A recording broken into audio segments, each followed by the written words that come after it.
Ya, yang pertama Pak ya, untuk bisa menumbuhkan keikhlasan agar tidak dari riya, ada beberapa bagian. Yang pertama adalah jelas memohon perlindungan kepada Allah Subhanahu wa taala, karena dahulu Rasulullah SAW pun memohon perlindungan kepada Allah Subhanahu wa taala agar terhindar dari kesyirikan, riya dan yang serupa, sehingga beliau berdoa kepada Allah Subhanahu wa taala, Allahumma inni a'udzubika an usyrika bika wa ana a'lamu wa astaghfiruka fima la a'lam. Ya Allah, aku berlindung kepadamu dari berbuat syirik kepadamu dalam kondisi tidak sadar, dan aku juga memohon ampunan, wa astaghfiruka fima la a'lam. Aku memohon perlindungan kepadamu dari dosa syirik yang tidak aku sadari. Pertama, memohon perlindungan untuk berbuat syirik dengan sadar. Yang kedua, kalau sampai terjadi dalam kondisi tidak sadar, Rasulullah SAW memohon agar diampuni. Tentu pertama adalah berdoa kepada Allah Subhanahu wa taala untuk diberikan keikhlasan. Karenanya Rasulullah SAW terus berdoa. Bahkan dalam Al-Quran dicontohkan agar kita memohon kepada Allah untuk mendapatkan kesucian jiwa. Qad aflaha man zakkaha wa qad khaba man dassaha. Sungguh telah berbahagia orang yang mensucikan jiwanya. Tentu kesucian jiwa itu bukan dari najis, tapi dari syirik, riya, hasad, dengki dan yang serupa. Rasulullah SAW juga telah banyak mengucapkan doa-doa yang bermakna seperti itu. Allahumma ati nufusana taqwaha, dan doa-doa yang serupa yang pernah kita pelajari.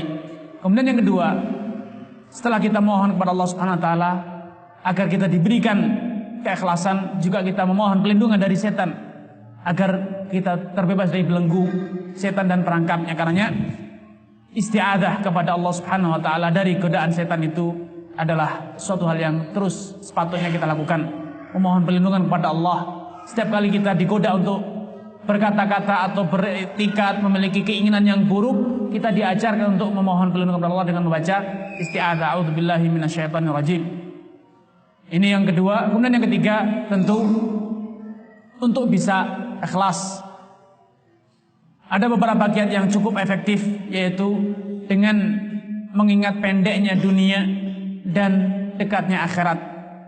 Karena kalau orang itu sudah tiba ajalnya, biasanya tidak ikhlas, tidak ada pamrih lagi.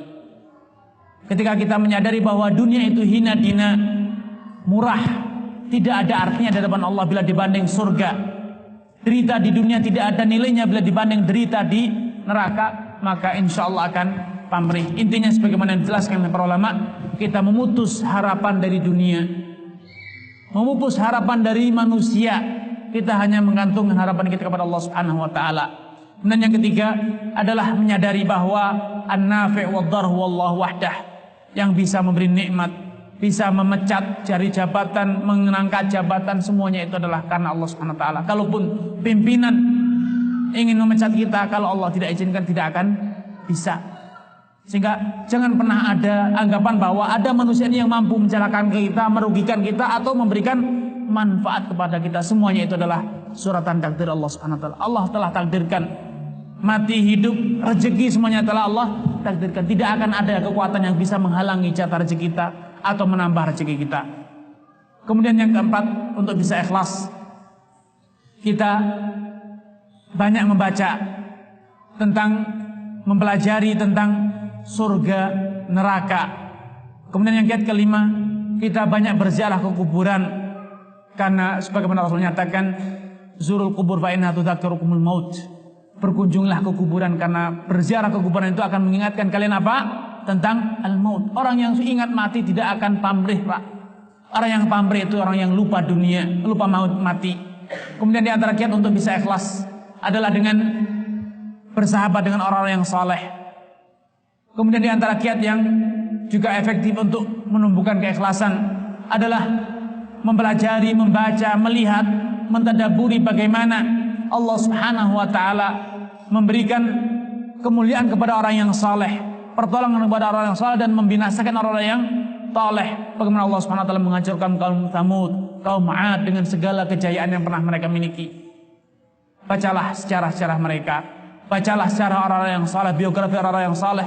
Insya Allah dengan membaca biografi orang-orang yang saleh akan menumbuhkan semangat bagi kita untuk meneladani mereka. Karena memang manusia ini adalah makhluk sosial. Akan terasa berat untuk bisa ikhlas kalau kita itu seorang diri. Namun akan menjadi ringan kalau kita itu merasa bahwa di sekitar kita ada orang-orang soleh, baik kita membaca biografi mereka atau bahkan kita hidup bersama mereka. Karenanya sebagaimana disebutkan dalam sebuah hadis bahwa Rasulullah SAW melarang kita untuk safar seorang diri. Beliau memberikan alasan, ar-raqibu syaitan, orang yang safar seorang diri itu adalah setan. Artinya dia akan mudah digelincirkan, digoda oleh setan, sehingga apapun yang dibisikkan oleh setan akan dia turuti, karena tidak ada yang menasihati, mengingatkan, tidak ada yang menguatkan imannya. Waraqibani syaitanan, yang safar dua orang itu setan dua. Maksudnya masih mudah bagi setan untuk menggelincirkannya, menggodanya. Namun kalau sudah tiga, wa thalathatu rakbun, kalau sudah tiga orang itu rombongan, insyaallah dengan berjamaah bareng-bareng, duduk bersama orang-orang yang saleh, bersahabat dengan orang yang saleh, itu akan menumbuhkan keikhlasan dalam kita. Allah taala alam. Semoga Allah subhanahu wa ta'ala menjadikan kita termasuk hamba yang muhsin. Wassalamualaikum warahmatullahi wabarakatuh.